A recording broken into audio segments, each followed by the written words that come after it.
Lai bērns mīlētu dzīvnieku, viņam tas ir jāieaudzina jau bērnībā un skolas gados.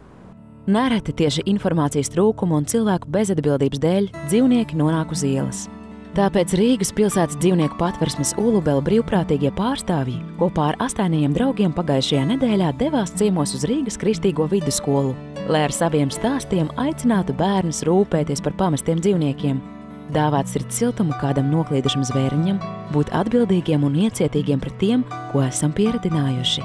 Pats galvenais mērķis ir, protams, runāt ar bērniem jau tādā vecumā, ka viņi jau sāk saprast, kas ir labs, kas ir ļauns, kas ir dzīvnieks, kā ir, kad paņem dzīvnieku mājās, un palīdzēt viņiem saprast, ka tā nav rotaļlieta. Atraktīvajā nodarbībā tika demonstrēti videoklipi par Ulubelas darbību. Skolēniem tika stāstīts par patversmes dzīvniekiem un to, kā var viņiem palīdzēt. Es gribētu sunīt, bet man ir tāds režīms mūsu ģimenē, ka mēs nevarētu uzturēt. Mēs ceļojam un braucam visur, bet es uzzināju, ka, piemēram, pirms vasaras mēs palikam mājās, un tad var paņemt tā kā uz mazāku laiku, un es uzzināju, es to gribētu izdarīt, gribētu pamēģināt. Bērniem bija iespēja uzdot jautājumus patversmes pārstāvjiem, saņemt atbildes un samīļot līdzatvestos astaņus – suņu meiteni Moku un runci Peksi.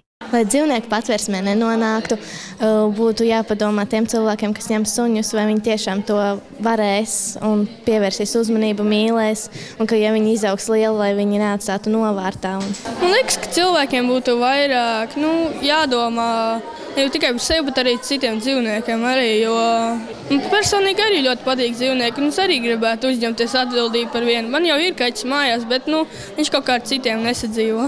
Man liekas, ka cilvēki nepadomā, vai viņi var uzturēt suni. Viņi domā, ka suns ir tikai tā kā prieks un īpaši neuzņemās atbildību. Cilvēki daudz neapzinās, cik ilgi un cik liels darbs ir suns. Bet tiem vecākiem, kurus jaunākās ģimenes atveses nomocījušas ar lūgumu iegādāties ģimenes mīluli, patversmes darbinieki iesaka kopā ar bērnu braukt uz patversmi un ļaut bērnam aprūpēt kādu no patversmes iemītniekiem, bet lēmumu par dzīvnieku pieņemšanu mājās pieņemt ļoti atbildīgi. Atbildīgam saimniekam būtu regulāri kaķi jāspēlējas, piemēram, jābaro, kaste jātīra un jāpievērš viņam lielu uzmanību arī.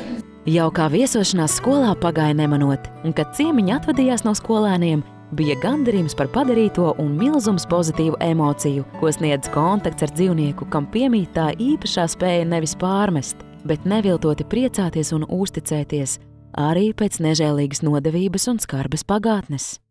Jūs varat palīdzēt nelaimē nonākušiem ķepaiņiem, piezvanot uz maksas tālruni 900 60 83, maksa 1 lats.